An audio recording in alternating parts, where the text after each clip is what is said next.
Hello नमस्ते, कैसे आप लोग। मेरा नाम है सौरभ राय और आप देख रहे हैं मेरे व्लॉग्स। आज की तारीख है 22 नवंबर 2023। साल खत्म होने वाला है और आज हम लोग का प्लान है एक इंफॉर्मेटिव वीडियो बनाने का। आज बात करेंगे डाटा एनालिटिक्स और डाटा साइंटिस्ट। तो क्या क्या टॉपिक्स कवर होंगे कि क्या फील्ड है ये, इसके बारे में थोड़ा बहुत डिस्कशन होगा कि क्या पढ़ाई होती है इसमें, कौन कौन सी यूनिवर्सिटीज हैं ऑस्ट्रेलिया में जहां पे इसकी पढ़ाई होती है, और उसके बाद थोड़ा पैसे की बात की जाएगी कि एक बार ग्रेजुएशन होने के बाद कितने की सैलरी लगती है। तो बिना कोई बकवास करते हुए चलिए आज की वीडियो करते हैं चालू। और तो सबसे पहले हम लोग बात करते हैं कि ये जो फील्ड है डाटा एनालिटिक्स और डाटा साइंटिस्ट की, वो होती क्या है, क्या क्या इसमें सिखाया जाता है। तो 3 पॉइंट जो मैंने ब्रीफ किए हैं इस टॉपिक के बारे में, इस कोर्स के बारे में। सबसे पहला है कि harness existing data science technology to manage and analyse complex data. तो जो एग्जिस्टिंग डाटा सेट होता है जो कंपनीज का, उसको एनालाइज करना और उसको उसके ऊपर रिपोर्ट करना, उसको जो ट्रेंड लाइन होती हैं ये सब देख के डाटा के साथ खिलवाड़ करना, more than just Excel sheet. Second point है कि evaluate emerging data science technology and potential application to wide variety of problem. तो जो अपकमिंग एनालिसिस की जो टेक्निक्स हैं उसको सीखना, उसको इवेल्युएट करना और उसको फिर अप्लाई करना वही सेम डाटा सेट पे। और इवन प्रेजेंटेशन, फॉर एग्जांपल जैसे पावर बीआई है जो एक टूल है जिसके इस्तेमाल से डाटा को प्रेजेंट कर सकते हैं मैनेजर्स के सामने, ताकि उसका सेंस बने, मैनेजर्स अपना जो स्ट्रेटेजिक डिसीजंस है कंपनी का वो ले सके बेस्ड ऑन इंफॉर्मेशन जो डाटा साइंटिस्ट या एनालिटिक्स वाले प्रोवाइड करेंगे। और appropriate technology for data representation and presentation as I just mentioned. और ये जो डाटा साइंस की फील्ड है ये फास्टेस्ट ग्रोइंग फील्ड है। इसकी जो ग्रोथ रेट है वो 11% से ग्रो कर रही है 2021 के बाद अभी तक, और एक्सपेक्टेड है कि 2026 तक ये इसी स्पीड में ग्रो करेगी, क्योंकि एवरीथिंग जो आज सारी जो इंफॉर्मेशन होती है वो इसी फॉर्म में एनालाइज और उसको इवेल्युएट किया जाता है। तो बहुत ही अच्छा स्कोप है इन फ्यूचर।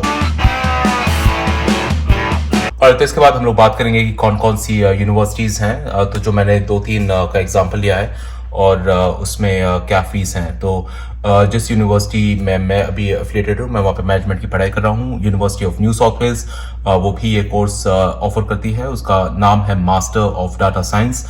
2 साल का कोर्स है। University of New South Wales normally काफ़ी वन ऑफ दी महंगी यूनिवर्सिटीज़ में कंसिडर की जाती है। तो 46,000 पर ईयर ट्यूशन फीस है, प्लस आपका जो लिविंग एक्सपेंसेस और बाकी के जो फीस हैं वो उसके ऊपर होते हैं। इसका जो एलिजिबिलिटी क्राइटेरिया होता है इसमें, in addition to standard criteria like IELTS या फिर टॉफल या फिर PTE, bachelors of computer science अगर किसी का बैकग्राउंड हो, या फिर किसी का मैथमेटिकल बैकग्राउंड हो, बैचलर्स अगर डिग्री की है मैथ्स में, तो वो लोग अप्लाई कर सकते हैं। उसके अलावा अगर ओवर ईस्ट की बात की जाए तो इवन डीकन यूनिवर्सिटी, उसकी फीस थोड़ी कम है, अराउंड 36,000 पर ईयर।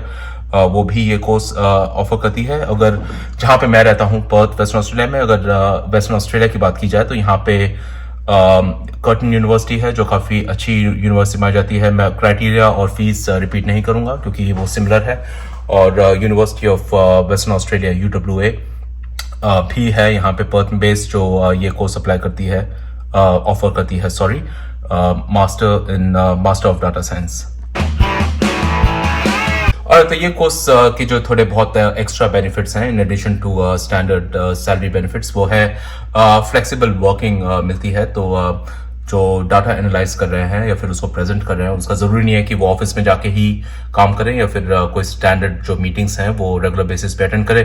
तो फ्लेक्सिबल वर्किंग अवेलेबल है। तो for example work from home है अगर सेम सिटी में ऑफिस है तो भी, या फिर मैंने बहुत सारे लोग देखे हैं हमारे पड़ोस में ही हैं जो काम करते हैं, जो कंपनी में काम करते हैं, वो कंपनी कहीं और है बेस्ड, वो सेम सिटी में नहीं है, बट वो अपने घर से काम करते हैं उस कंपनी के लिए। तो you could be working for international company, कहीं पे भी दुनिया में भी बेस्ड हो, बट अपने घर से वहाँ पे काम कर सकते हैं।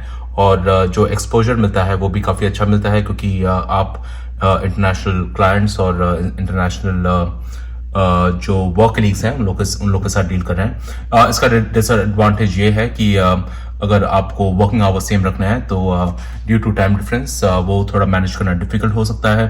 अगर फॉर एग्जांपल अगर ऑस्ट्रेलिया में बैठ के यूएस के काम कर रहे हो तो वहाँ की मीटिंग अगर ऑनलाइन अटेंड करना है तो रात में काम करना पड़ेगा, दिन में सोना पड़ेगा। तो अगर ऑफिस बहुत ज़्यादा दूर नहीं है, एज इन अगर वेस्टर्न ऑस्ट्रेलिया में बैठ के काम कर रहे हो बट ऑफिस ईस्टर्न स्टेट में है तो 3 घंटे 4 घंटे का time difference is not too bad. However ये फील्ड ऐसी है जहाँ पे इट्स मोर रिजल्ट ओरिएंटेड, तो आपको एक प्रोजेक्ट दे दी जाती है और आप अपने टाइम में उसको कंप्लीट करो और फिर उसको सबमिट करो। हाउएवर मीटिंग्स और ये अटेंड करनी ही पड़ती है, but compare to other industry थोड़ी कम है। और तो कोर्स कर लिया है, मास्टर्स कर लिया है, अभी जॉब लगी, तो स्टार्टिंग सैलरी कितनी होती है? तो स्टार्टिंग सैलरी मैं ऑस्ट्रेलियन डॉलर्स में बात कर रहा हूँ और जो मैंने रिसर्च किया है वो Australia based data analytics jobs का मैंने रिसर्च किया है। तो यहाँ पे starting salary around 85,000 to 105,000 per annum के रेंज में है ऑस्ट्रेलिया में। मीडियम सैलरी अगर बात की जाए, और ये जो मैंने इन्फॉर्मेशन ली है वो talent.com वेबसाइट से ली है, मीडियम सैलरी इस प्रोफाइल की है $107,000। हाई रेंज में प्रोफाइल्स आती हैं ऑडिट मैनेजर और सिस्टम मैनेजर, उन लोग की सैलरी होती है $106,000। हाउएवर कुछ सालों के बाद टेक्निकल फील्ड ना हो के मैनेजरियल फील्ड हो जाती है तो उसका रेंज अलग होगा। मैं जो अभी रेंज डिस्कस कर रहा हूँ वो प्योर डाटा एनालिटिक्स या डाटा साइंटिस्ट की रेंज डिस्कस कर रहा हूँ। और भाइयों बहनों, लाइक आई सेड ये इन्फॉर्मेटिव वीडियो तो आज के लिए इतने रखते हैं। अगर वीडियो पसंद आया तो कर दीजिए लाइक। अगर कोई और टॉपिक है जिस पे आप चाहते हैं कि मैं वीडियो बनाऊं तो डू कमेंट डाउन बिलो। फिर मुलाकात होती है अगली वीडियो में। बाय।